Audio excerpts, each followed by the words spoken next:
the Evolution Security Podcast.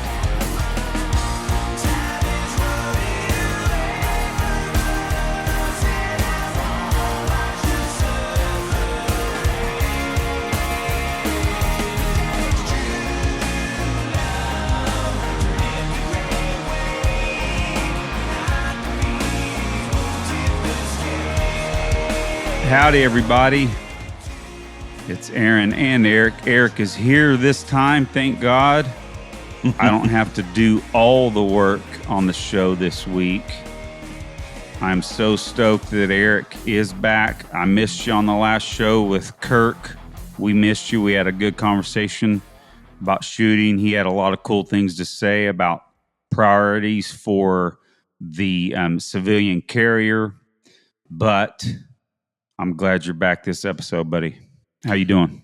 Man, I'm doing great. And yeah, that was an excellent episode. I'm sorry I couldn't make it, but I listened as an audience member and I loved it. You guys nailed it on a lot of good subjects and it was fun for me to listen to. I mean, I think you and I talk about this all the time when for some reason one of us can't be there. You know, we love listening as an audience member. It's fun, you know? Yeah, it is. Well, Aaron, before we get moving on some of our subjects, I'll hand this back to you. But real quick, man, I wanted to say a shout out to Chris Curry, my good friend, and frankly, one of my coaches at my jiu-jitsu gym. He just got his brown belt this week, man. So congratulations, Chris. Well deserved. You are an excellent addition to our coaching staff at our gym under Lee King, and man, just so proud of you. Again, we had Aaron, you recall, we just had Chris on after his victory, his gold at Pan Am's at Purple Belt. Yes, sir. Yeah, so excellent, well-deserved promotion. Congrats, Chris. Oh yeah, congrats. Well, what you think, man? Well, so it's been a little while since we've had a Gear and Mindset episode, and here we are. We're going to go ahead and do that, and we're going to talk about some important topics, here in just a bit. But I wanted to at least mention that last weekend I taught our grip and stance class. I've rolled out here in the Tulsa area some 4-hour block classes of civilian techniques that the civilian needs to focus on.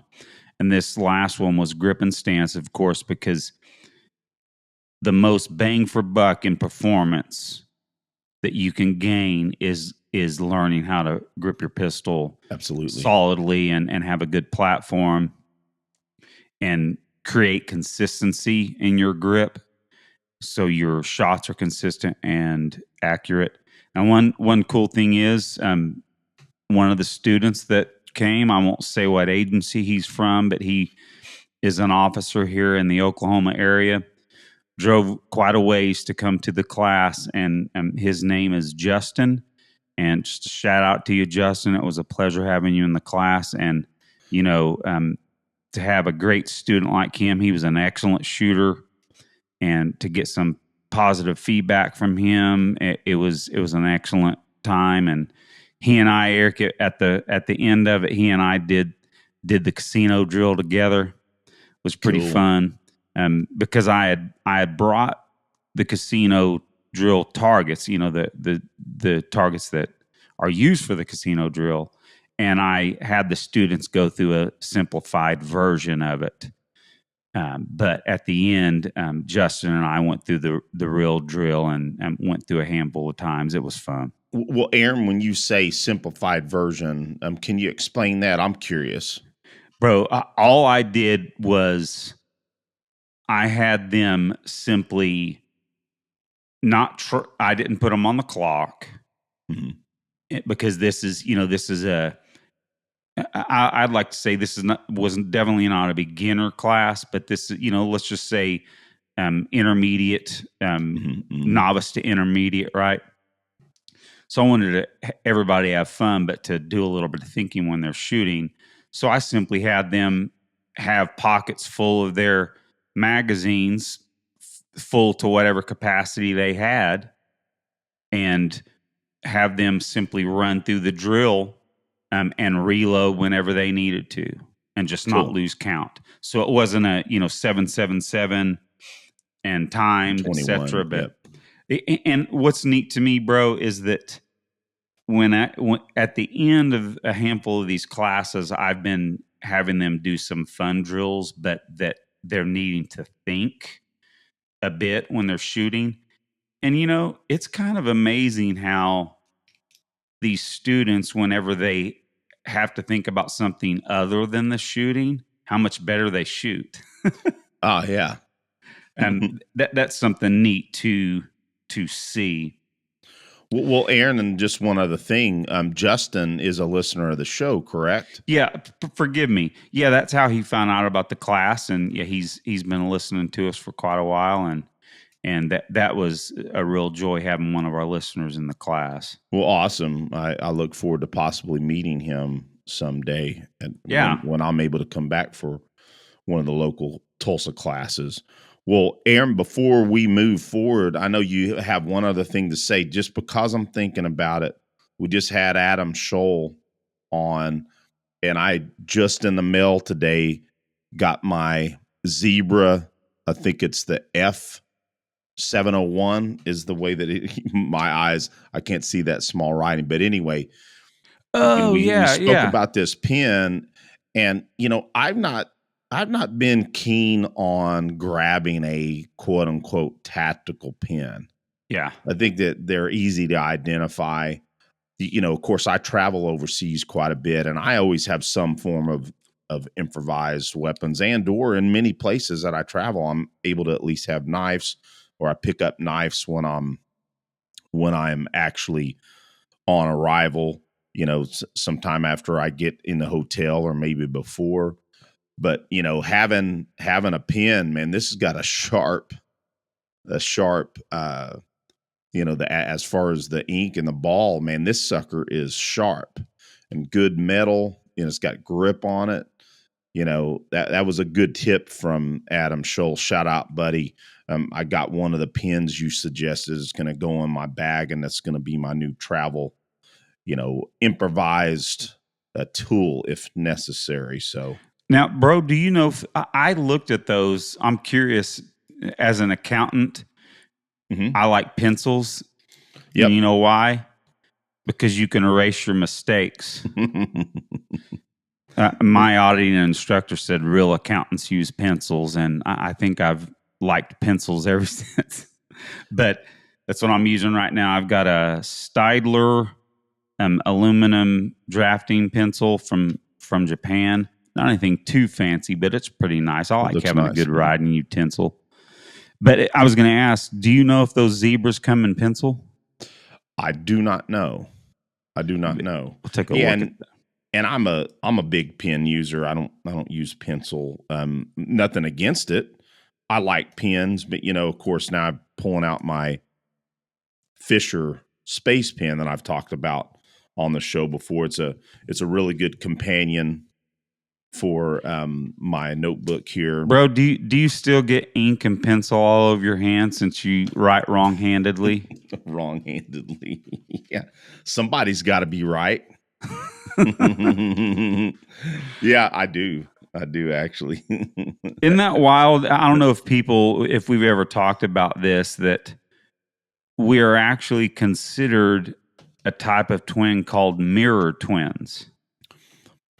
Because you're left-handed, I'm right-handed. We naturally parted our hair when we were younger on the opposite sides. Mm-hmm. And just a few other things like that is pretty wild. Yeah, it is. And we talked about this before too. Yeah, I mean, I am left-handed, but man, I do everything fighting-wise right-handed. Bro, I don't think you only write or draw or paint whenever we used to do art. That's the only thing you do left-handed, right? Yes, but I also pitch and catch left-handed. Oh, really? Okay. Yeah. Well, No. when I say pitch and catch, my mid is in my right hand. I never Yeah. noticed So that. yeah. So that is another thing I do. Left-handed is throw baseballs or throw any object left-handed. Okay. It's funny So that I never knew that. Well, bro, before we get going too much, I did want to mention the next class I have upcoming, which is a class focusing on drawing from concealment, which is if you can pick any skill, we'll call it a skill that the civilian defender needs, is to simply present their pistol in case they need to use it for self-defense.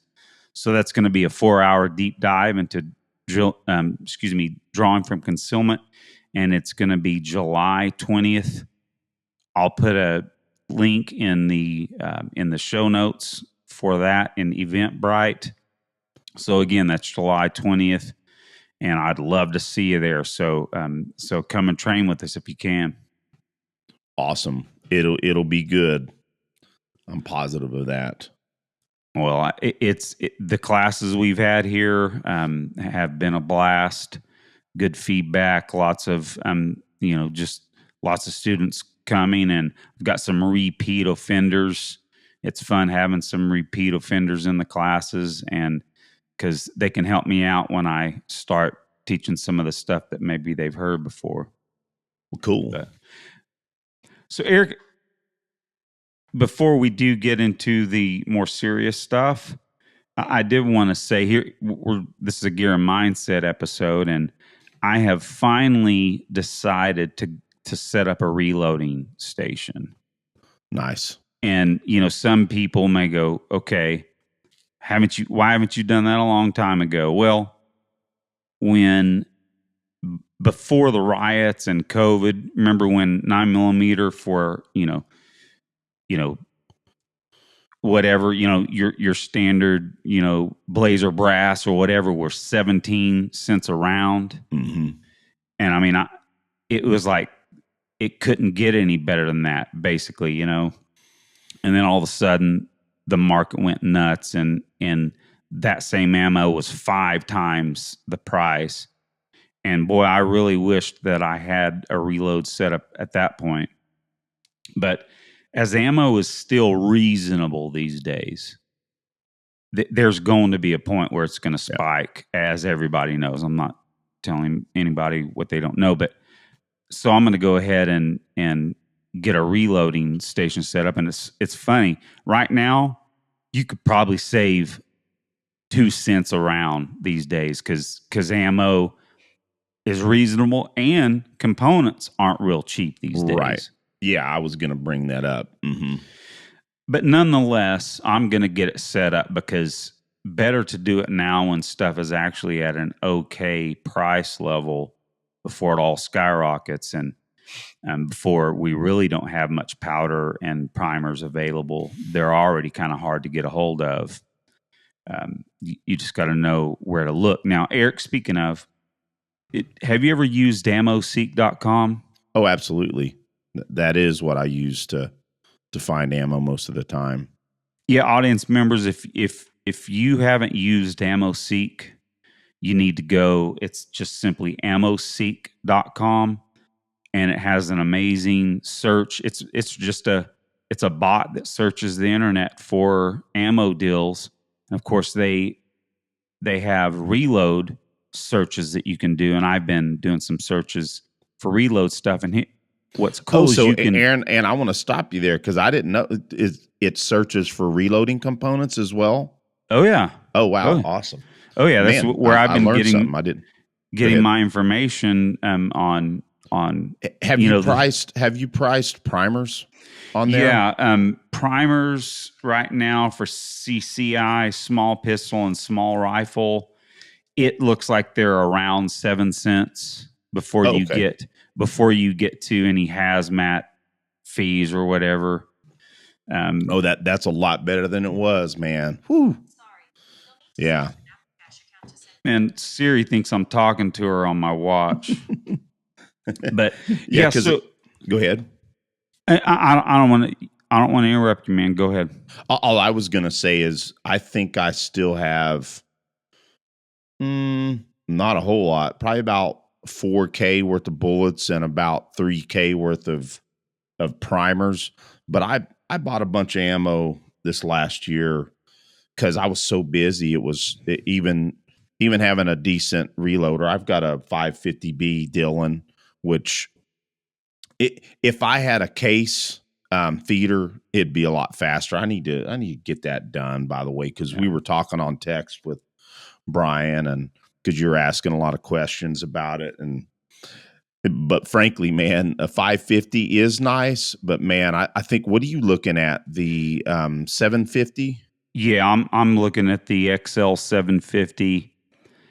I'm going to get I think I'm going to start out with their essentials package, I think, but Brian's going to help me get everything that I really need. He's going to tell me, I could get a huge package of stuff, but there's probably going to be stuff that I don't need. And so he's going to help me dial in exactly what I need. Awesome. So, but I did want to say one thing again to the listeners about EvoSec.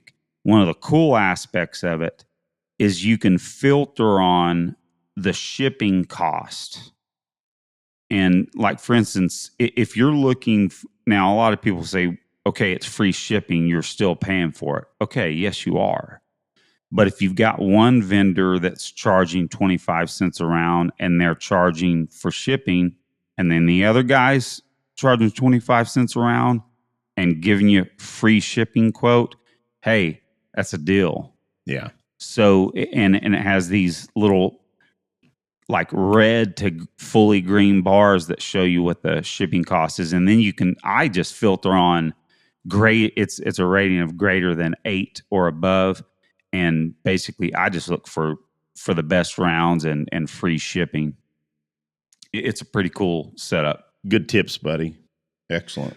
So yeah, so we'll be talking a little bit about my reload setup here as I pull it together. But again, it's not going to save me any money. I'm actually buying this stuff to learn to reload and have the components and everything for when I have to reload. Well, Aaron, I was shitty again, I honestly assume that was your reasoning. We hadn't really talked about it because, Aaron, that again is the reason I haven't been using my reloader as much this last year. I love reloading. Man, I go out into my garage at my bench and I throw on talk radio or podcast. These days it's mainly podcast. And I sit there and reload and it's cathartic for me, and it is also, I would call it, it's a part of liberty, and knowing how to load ammo, is a good skill, and over time, man, you build up a lot of components, components that can last, if stored correctly, can last forever. When I say forever, you know what I'm saying. Yeah, long time. Yeah, long time. I forget where I heard that. I think that was on the wrong Missy. I think that's what it was. A funny movie. But yeah, you make me want to, at a minimum, start up my reloader again and get some of those rounds built up again, because I'm not low on ammo yet, but it'd be nice to kind of get ahead of that and also, again, make sure that I'm keeping that loader maintained, because that's another thing, you got to keep them maintained as well. Yeah. Oh, I've got so much to learn about it. Again, luckily I have you and Brian, and yeah, I think I'm going to get set up to load 9mm, 223, 5.56, and then 308. Nice. Very, very cool. Well, Aaron, before we get into some of these more serious subjects, I guess I can talk a little bit about a really cool range trip I just had recently. Let's hear it, man. Well, I think I've mentioned my neighbor before on here. Of course, I've not mentioned his name, for OPSEC, PERSEC reasons, but my next door neighbor is a special forces soldier and just a really good guy. He and his wife are fairly newly married. They just had a boy Awesome. And they're Christians, just good-hearted people. And he and I have been talking for some time, and we've done projects around our homes together. I spent a whole day with him, helping him with his fence, putting his fence up. And that was a time when I really, really got to know him well. And we had been talking about going to the range for some time, just never made it happen. And then he's been busy doing a lot of projects around his house and whatnot, but we just didn't seem to get it together. So I come home and my wife tells me that my next door neighbor's wife had text saying that she wanted to give her husband a Father's Day gift, a range trip for Father's Day. And I'd been talking with my wife about how, man, I just don't have a lot of people to shoot with. And if I could try harder, I'm busy with my day job, busy with jiu-jitsu, trying to maintain my own skills, but I haven't been real outgoing trying to get other people to the range with me. I talk to people quite often. I shouldn't say that because I do invite people out quite a bit. I just can't seem to get people out. Anyway, so we decide we're going to go to the range, and I'll just say flat out before I get into a little bit of details, man, we had a blast. And I won't go into too many details because it's not as important for the discussion, but I'll say a little bit of what we did when we went out to the range and we pulled up. Unfortunately, there was a cowboy match going on. I'm immediately going, oh man, we're not even going to get a bay. But lo and behold, the rifle range was open, and we had planned on doing carbine anyway. So we're like, hey, we'll just start with carbine. And he needed to zero his optic anyway, because he's got a Night Force Actar 1-8 that he's been running on his work rifle. That's his personal optic. So he needed to zero that. So we zeroed that. And then I said, hey, man, whatever you guys do at work, man, what would you normally do for a range day? I'm just going to follow your lead. And it was more kind of free flow, which makes sense because probably what they do a lot of the time, depending on who they're shooting with. If they're just doing a range day, they probably just kind of do what they want to do. They probably do multiple types of drills and whatnot. Some of them are competitive shooters.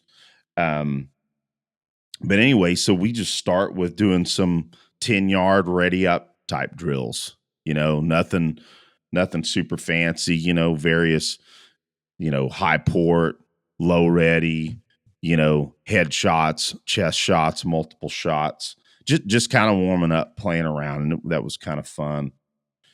And then he had this, it was about 15 yards. He said, hey, you got cones in there. So we grabbed 3 cones, 3 targets, and we started further down range would be our start point. And the coach, either myself or him as the coach, would call out a position, one of those 3 positions, and then would call the target 1, 2, or 3 and say either head or chest and the number of shots. And so then you have to run from that position up, engage with those number of shots, and then you chose your next target for a follow-up headshot. And then you would just we did about six or so iterations of that, calling those positions out. Nothing real fancy, but it was fun, and it was good, just good manipulation. We induced reloads in there. I was reloading from my pocket. I was just running regular civilian attire, and that was a lot of fun. And then one of the things I wanted to do, because my main rifle behind me here is zeroed for 77 grain Black Hills. So I was curious how regular 55 grain 193 would do at how its point of aim, point of impact would vary from that at 300 yards. And man, I didn't, there was very little difference in that point of aim, point of impact, just a minor holdover. When I say holdover, just a little bit higher on the chest plate, and bam, center. So then at that point, we just kind of did some fast engagements at 300 on that still, and that was a lot of fun. And what optic is on that, Eric? Uh, Is that your yeah, that's my Vortex Razor, yeah, 1-6. Yeah. Yeah, Awesome. and he digs that optic too. Of course, I dug his Night Force Actar as well, but he really dug my optic as well, and liked my setup on my rifle as well. And then at that point, Aaron, we moved over to the pistol bay, and he and I just both would come up with IDPA-esque, USPSA-esque stages where we mixed in various target arrays and mixed in my still at 30, about 30 yards. So we would end some of the engagements at that longer distance. And frankly, man, that's about all I'll say about the details of shooting. Just suffice to say, we just went out having fun. That last portion we did on the clock. Beforehand, we weren't running the clock very much. Just having fun, but still getting, essentially practice and training in. It was a lot of fun.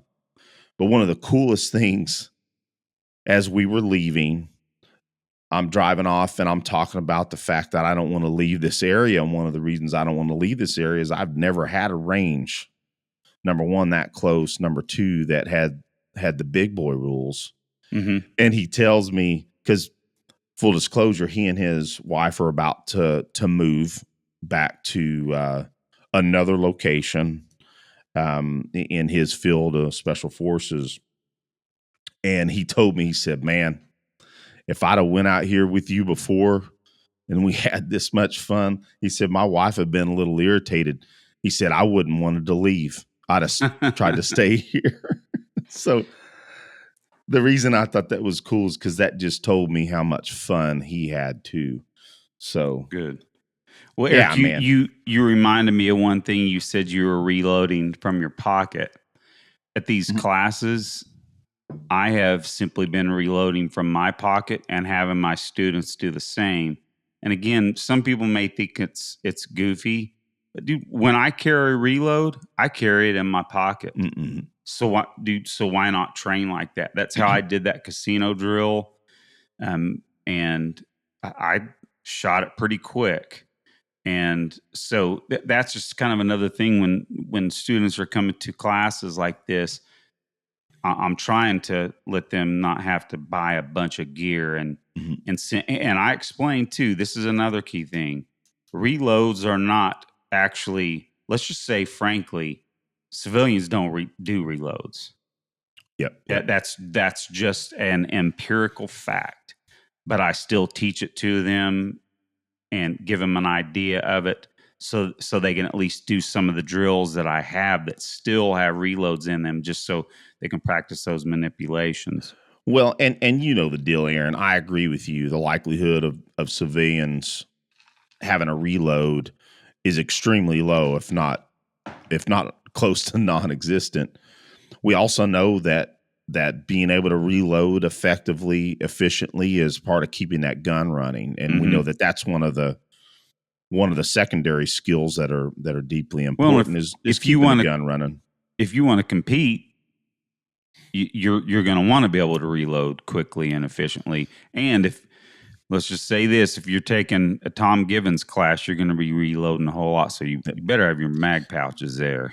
Yeah. And full disclosure, Aaron, for clarity, when I was reloading from the pocket, that was my carbine magazine. Sure. Yeah. But I was running a mag pouch for my pistol. But Aaron, I do the same thing when I'm training. A lot of the time, I'm reloading from my pockets as well. I like to keep both skills up. Bro, I know another fun kind of thing about the class I taught last weekend. I taught the whole class with blue painter's tape over my optic. Oh, cool. And at one point, one of the students goes, "How did you do that? Not be able to see your sight?" And and I explained it to him and showed it to him. Oh, and speaking of that student, Justin had his duty gun with an RMR on it, and he had never tried that, so he started doing that with me for the rest of the class too. So yeah, Very cool. that's a man. That's a really good thing to do. And Eric, I I definitely check in on Ben Stoker's YouTube stuff because I'll tell you what, he is an odd person, man. Frankly, he's a jerk sometimes. It But can be. he puts out a lot of amazing information Yeah. Oh yeah. at $0, right? Yep. And if you notice, dude, he carries around a beat up Glock 34 with no sights on it. And he said it's got a CNH, CNH Precision has their own line of optics now. He said it's got a CNH SRO on it, and it's got black tattered tape on it. So Ben Stoker runs that gun all the time with it occluded. Wow. Okay. So Interesting. it got me thinking. Hey, if Ben Stoker's running classes with that beat up, tattered 34 occluded, I'm going to do this because it is pretty neat how well you can shoot and actually can shoot better with it. So, Well, and again, it makes it to where we are target oh focused, yeah, which and is let's be clear. That's the whole point. that is the point. And Aaron, you reminded me of something because you know Matt Pronka runs with Ben Steger, and you reminded me of something I want to make sure we're doing each episode if we can, and that is telling folks that the Combative Summit is coming up September 20th through 22nd in D'Iberville, Mississippi. I hope I'm not, I think I've pronounced that 3-4 different ways each time, but it's in Mississippi. And folks, I'm telling you, it is probably one of the most important events that you can go to expose you, especially if you're not in this weapons-based environment, combatives environment. You cannot go to a better event with the most world-class instructors, and also I might add, a majority of the clients there, the students there, are professionals too. Mm-hmm. So again, the Combative Summit, September 20th through 22nd, coming up. We'll again put this in the show notes. We just wanted to give a shout out. John Valentine doing another excellent job of booking some incredible instructors, and that's what reminded me of it is Matt Pronka is going to be an instructor out there at that event, and of course Craig Douglas, John will be teaching. Multiple instructors that if you're into this and in this industry, and I think Cecil Birch is teaching again, I believe, if I'm saying that wrong. Just giving a shout out to the Combative Summit. Go out there and get registered. Excellent. So with that said, man, I guess in all honesty, man, that's it for my range trip. Do we want to move into some more serious topics? I think it's good to go now. Well, Aaron, I'm just going to talk about one other story that I didn't necessarily plan on spending a lot of time on, Aaron. But did you happen to see where DHS identified over 400 migrants that were brought to the United States via ISIS? Yeah, I did see that. And I want to clarify a few things. So I'll just read a little bit. I won't read the whole story, but again, the headline is DHS identifies over 400 migrants brought to the U.S. by an ISIS-affiliated human smuggling network. Over 150 have been arrested, but the whereabouts of over 50 remain unknown, officials said. ICE is looking to arrest them on immigration charges when they are found. The likelihood of them being found at this point is going to be low. It'd be accidents. Yeah, exactly. And Aaron, that's really all I'll probably say on this is, again, with this porous border, we don't know how many terrorists have crossed the border. And I might add, something I heard Sarah Adams talking about on a podcast is that, we still should be concerned about Al Qaeda. But right now, Al Qaeda's focus is trying to build, as much of a landmass, caliphate, so to speak, in the Middle East. And they're more concerned about not pissing the United States off so that they'll come back in Afghanistan, the Pakistan area, and rout them out again. So they're more concentrated on that battlefield.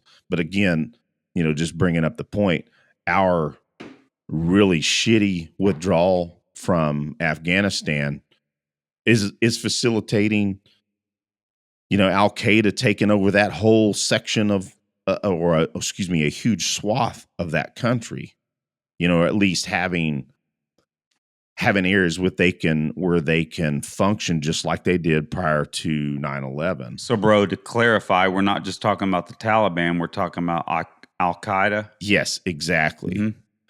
And I'm not an expert at all that, and I wasn't prepared with a lot of information. All I'm saying is Al Qaeda is important. We still should be concerned with it. But the difference is ISIS is looking to attack Americans in the United States. Al Qaeda, I'm not saying they aren't, but these You're folks saying coming over at this point, there's different focuses by the different terrorist organizations, and Al Qaeda is still the big. threat. Go ahead. I'm sorry, Aaron. I'm just saying, that there just may be one that's a heightened threat at any given point right now.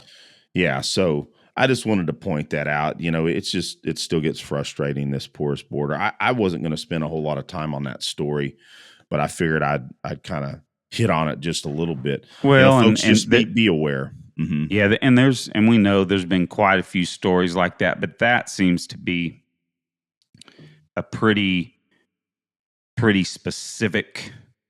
That's because there's been lots of general stories about certain people on the terrorist watch list coming through, but no, that's a specific linked to an ISIS human smuggling system, and there's several hundred people that have gotten in through that. Yeah, and I did. Go ahead. I did notice that they're saying they may not necessarily be terrorists, but they're 100% linked to a terrorist organization. So right. Of course, there's got to be some of them that are behind that ISIS ideology and would love to attack us. So well, and I think the most important factor of this, Aaron, is that again, this is what they know. As I was going to say, what we don't know, yeah. And so if there's a ISIS connected human trafficking activity going on, how many people or how many possible terrorists have been trafficked in the United States? And by the way, it's not just the southern border; it's a northern border as well. So, that's what happens when you give everybody in the world a wink and a nod and say, hey, don't come to our country, but come to our country. Exactly. We talk about this quite often, so we won't beat a dead horse tonight. Yeah. But so, Aaron, one of the other, gear and mindset aspects is, obviously is the mindset, right? Mm-hmm. Yeah. And so, again, Tom Givens talks about this. Of course, the late, great William April spoke about this all the time. John Hearn talks about this all the time, is having these mental rehearsals. And so we got to make it a point that we're reading stories about defensive actions, thinking about them, thinking about what we would do in those instances, and especially ones that have negative outcomes, analyzing them and trying to make sure that we're making better decisions and saying, okay, what would I do in this instance to make sure that I had a better outcome? So we mention Claude Werner quite often. folks need to go subscribe to his Patreon, or he has a lot of free stuff as well. But Aaron, he's got this the good, the bad, and the ugly is this blog post. I think he does it each month, or yeah. So this month's story. So I'm referencing that because I do believe it is monthly, and if you're a Patreon member, I think he releases them earlier. But the point is that Claude's been doing a lot of great work on negative outcomes. And Aaron, let's talk a little bit about defending car break-ins. I've seen a lot of stories about defending car break-ins, and unfortunately, a lot of them have ended very, very badly, tragically. But, some of them not so tragically, just people going out and getting hurt really bad, assaulted really bad, and none of this is necessary. So two of the stories, Aaron, I'm just going to read a little bit from both of them, and starting with Claude's. So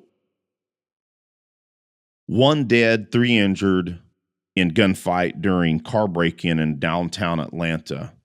According to investigators, a man came out of a soon-to-open Kings and Queens lounge and noticed 3 men trying to get into his red Cadillac SUV, which was parked under the downtown overpass.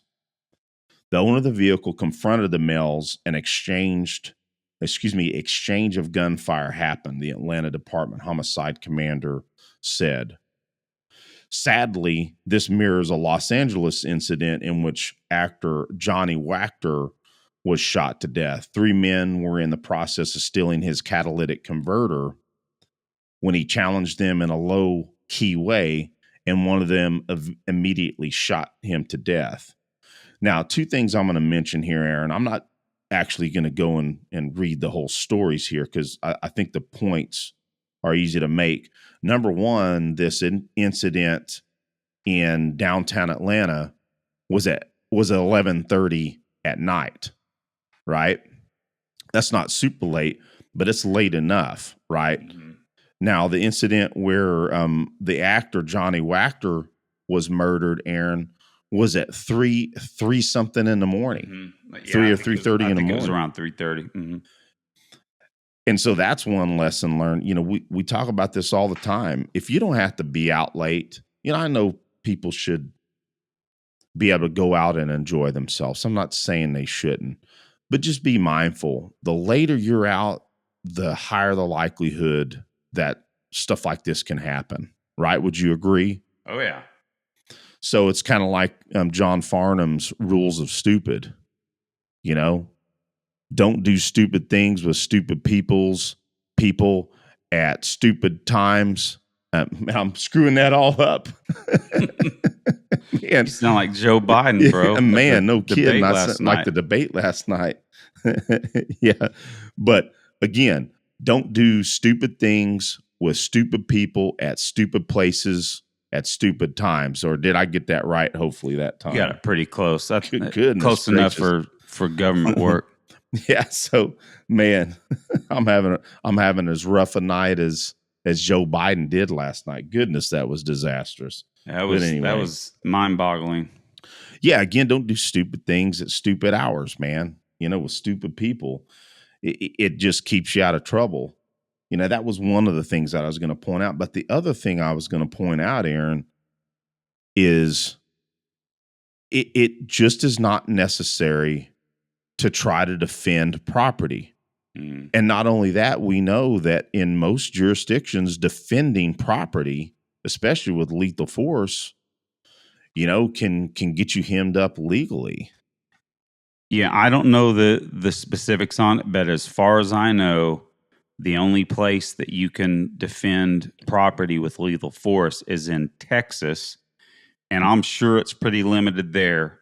I mean, someone can research that, but I believe that's the only state it's even possible that you're not going to get in trouble. And again, only because this is near and dear to me, and we spoke about another unfortunate incident here in North Carolina. a few shows ago, you can defend a vehicle if you're inside it, Yeah. and, Because it's and also it's almost, it's your castle at that point. yeah, It's your, that you're, if you're in a tent, the same, yep, laws apply. yep, It is at that point your dwelling. Same thing with exactly. your vehicle, like you said. Okay. Now, again, here in North Carolina, it's got this weird stipulation. The person has to be forcing their way into the vehicle. And again, Mm-hmm. I mentioned that Andrew Bronco was speaking. I wanted to ask him. I still need to do that. It sounds as though your vehicle, if it was unlocked, that may not stand. Yeah. I'm not sure, but they have to be forcing their way into the vehicle. Into But your quote dwelling. yes. At that point. Now again, I want to be clear.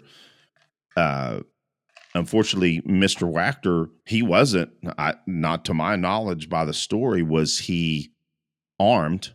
I'm not saying this is an example of necessarily defending yourself or defending your property with being armed in this particular case. Nor was obviously the one in Atlanta, the gentleman was armed. One of the perpetrators was shot. But the point is that we don't have to try to defend property. And one of the things that Claude says in this is if you insist on it, do it at distance and from cover, right? Mm-hmm. Which is those of us in this field understand that that's pretty self-explanatory, but some folks need to hear that. Yeah, and And if both of those instances, they could have yelled off from 50, 60 yards yeah, saying, "Hey, get away from my car. I've called the police." yeah, and have distance to be able to make a decision and make yourself safer. Otherwise, man, just call the police. Especially Mm, if you've got insurance, your insurance is gonna pay for what you lost and what your loss is. Now, granted, it's going to be what the vehicle's worth. yeah. But the other thing that we spoke about earlier is, if it's outside your home, do it from inside. Mm-hmm. Like you said, yeah, hey, I've called the police. Get the hell out of here.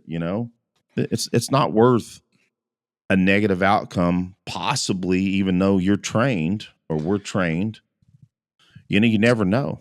So, Eric, a point to really key in on here is that unfortunately, that actor and this other individual in Atlanta, they probably have not thought about this stuff. Yep. And they thought, okay, I'm going to run these people off. They're gonna comply because they've been caught by an individual. They don't have a parking space. Like they didn't, unfortunately, let's say they didn't have a parking space and understanding and had not pondered what could happen, and it cost them their lives. Yes, exactly.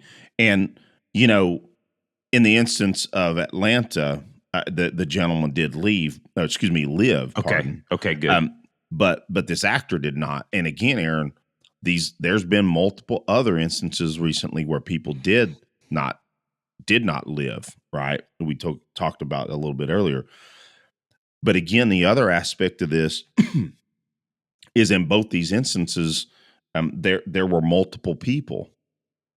If there's two or more people, three folks, three perpetrators, the other point that Claude brings up, and it's also common sense to us possibly, but maybe not to others, is that it's more than likely that at least one of them is going to be armed.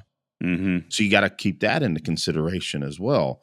It is a higher probability that multiple perpetrators, there's going to be somebody armed. Yeah. So if you must do it, again, parking place in our mind. If you must do it from distance, 50 yards from cover. If it's outside your home, do it from within inside your home. They won't see where you're at. If you want to try to scare them off. Otherwise, call the police. We don't want to give the impression that we're just rolling over to criminality. That's not it at all. We're just trying to say, is it worth it? You know, and in typical cases, it is not. There's a better way to handle it. Completely confronting those individuals, caused these negative outcomes. So, with that said, man, I think that's all I got, man. Well, pardon me, I got a little bit of sinus junk going on here. Eric, as we're closing out here, unfortunately, I need to stop saying that. I've got a lot of gigs this weekend, so I'm too busy to go to the range. But I'm sitting here, I was dry firing a little bit, and with my Boresight Solutions 19, I just had to say, dude, this is the ultimate freaking carry pistol, in my opinion. Just a reminder, this is my Gen 319 that Ben's group at Boresight Solutions did a killer grip job for me, and it's got the Holosun EPS on it, which, man, I don't think anyone's going to make a optic as good as that one for carrying, self-defense. I don't think anyone's going to make a better optic than that for a while. Yeah, man, it is an excellent optic. So go ahead. No, please. Oh, I was just saying, so, this is easily my favorite pistol that I've ever had. What's your favorite pistol, bro? I don't think I've ever asked you, do you have one? Well, I would certainly say that currently it's my Davis Custom 19 with my 507C on it. I would admit that right now, since we're essentially pocket dumping, right now I am carrying around the house, which is typical for me, is just a baseline Glock 43, with some Trijicon HD sights on it, and the camera here with a Davis stippled job. And boy, it's got a little bit of lint up in there, and might need to do a little cleaning there. I did shoot this at the range. I've heard, because I was keep. I've heard those Davis grip jobs are actually pretty high quality. They are, absolutely. And folks can see in there, I've got a Overwatch trigger there. So, man, yeah, the Overwatches are pretty dang good triggers. Everybody knows that if you're pretty dang serious, Glocks don't have the best triggers, but for practical purposes, you put a good trigger in there, and a flat face trigger feels real nice and kind of induces a more flat rearward press. It's a pretty nice little feature to have. And plus, mine, I don't think you may not be able to see mine, but of course, this Glock's all black. But my Overwatch is just that kind of popped up maroon. I think it looks kind of cool. Yeah, I dig it. And frankly, Aaron, I'm in gym shorts right now, and I did take my pepper spray out just a bit ago. I'm emptying a little bit of stuff, but normally I do have that in my pocket. But right now I'm carrying my little Spyderco Firefly. Is it Firefly? No, that's a Dragonfly. Dragonfly, pardon me, Firefly. Man, I'm all over the place, Biden. Yet you didn't know I had one of these? No, I'll tell you what, man. I've had two Firefly. Dragonflies. Yeah. And those are my favorite knives I've ever had. What I would tell you, Aaron, is I still prefer a larger blade. Like my Manix 2 is my other Spyderco. But Aaron, sometimes I don't want to carry heavy shit in my pockets. I'm in gym shorts, so this little knife works real nice. But Aaron, I don't know if you can see in the camera. It's hard to see. Notice how it's not shiny anymore. Mm-hmm. So, man, one of those nights hanging outside, on your shorts, somehow I think I somehow brushed it off onto my deck out there. And Aaron, I thought I lost it. I mean, it might have been 2 months before I found it. Man, I was so bummed. I was going to get on and order another one. And I was doing some cleaning out on the deck, and I just saw the clip shining. I'm like, Mm-hmm. hey, there it is. But man, it was rusted big time. And so, man, I've been recovering this using my Dremel and some jeweler's luge, I think it's called. Um, an abrasive that gets essentially is polishing, but it still needs some more. Mm-hmm. But man, I'm so glad I found this little knife, man, because I dig carrying it, especially when I'm trying to be light, carry light like I am right now. Well, With Eric, gym I don't shorts. know if you remember, I had a real cool Dragonfly, which was, I don't know exactly what it is, but it was kind of some special run of some type of Japanese camouflage. Hmm. And I had it. I was using it while I was teaching a class about a year ago, and man, that thing just disappeared. So when I got a new one, I made sure I got it in bright orange, one of those emergency color knives. And I dig orange. Orange is one of my favorite colors, actually. So it was kind of a good excuse to get something orange. I've been Yeah, cool. threatening to get an orange holster one of these days. I might do it. Man, I don't know how often Jeff Mao, one of Tenacor, one of our sponsors, man, I'd sure like him sometime to throw us a bone. Make make a some velo. orange holsters. That's only you could have black and orange, Jeff. Yeah, Just two colors. Yeah, or I really like that Raptor brown, because so that's another cool story about my next door neighbor, Aaron, my SF neighbor that I went to the range with. The night before, we were hanging out in his garage doing he was doing some packing his gear, and I was putting some of my gear in his truck. And we just got on the subject of holsters. And he has his carry 19, and I'm looking at it. It's like, hey, what kind of holster is that? He goes, hey, yeah, this is this company called Tenacor. Mm. And I said, that's a velo. He goes, oh, you know about these? And I said, oh, yeah. I said, as a matter of fact, Jeff Mao, the owner, has been in like the last 3 or 4 ECQCs that my brother and I have hosted up in Washington State. And I said, we actually ran some of the early model of velos. Sure did. In the class. And he goes, so you're telling me you were a part of the development of these? I said, no. We weren't a part of the development. I said, we were a part of testing them in, the harsh environment of ECQC. So he thought that was cool. Speaking of that, let's give a shout out to, we're already here, to Tenacor and Jeff. Go to their website, tenacor.com. If you carry pistols in the kind of common way that guys like us that can kind of wear looser clothing, and you're not as concerned about deep concealment, standard concealment is what we're going to talk about, right?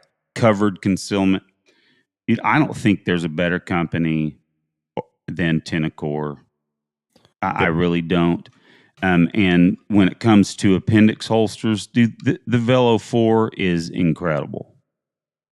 That's my main holster too. At first you think that this molded wedge might be uncomfortable, but dude, he brilliantly designed that to fit right there in between your leg and the squishy parts, and the width of the holster at the clips actually makes a huge difference in how well it conceals at the optic. I have some other holsters that are my favorite. Some of my favorite holsters, they do not conceal the optic portion of my pistols as well as the Velo 4. So if you are running appendix exclusively, and Tenacor makes a Velo 4 for your pistol, you need to get one. Good plug. Excellent holster. Well, All man, right, bro. I think that's good. Other than my Biden moments, you know, the Firefly, the John Farnham's rules of stupid that I got stupidly done. Well, bro, at least you're not running for president. Man, I may question voting for you if you were running for president. Freaking Firefly, Spyderco. Eric, just so you know, there's not a Firefly model from Spyderco. Yeah, tracking. I've had all kinds of Freudian slips tonight. I'm cool with that though. That's all right. I don't mind. We can laugh at you, me and the audience. That's what I get for pulling stuff that I wasn't. You know, we know our gear for the most part, but sometimes when you're speaking off the cuff, pull a Randy Davis, you know. Hey, Dad. Love you, Dad. Well, bro, I'll let you go. I think there's still some sunlight here. I think I'm going to go hunt down my wife and go for a walk. Well, shoot, it's almost 10 o'clock here, man. Wah. I'm kidding. Yeah, still got plenty of time. Friday. Got some work It's around the house Friday. tomorrow. Yep. All right, brother. Love you, man. Have a good one. Love you too. Take it easy.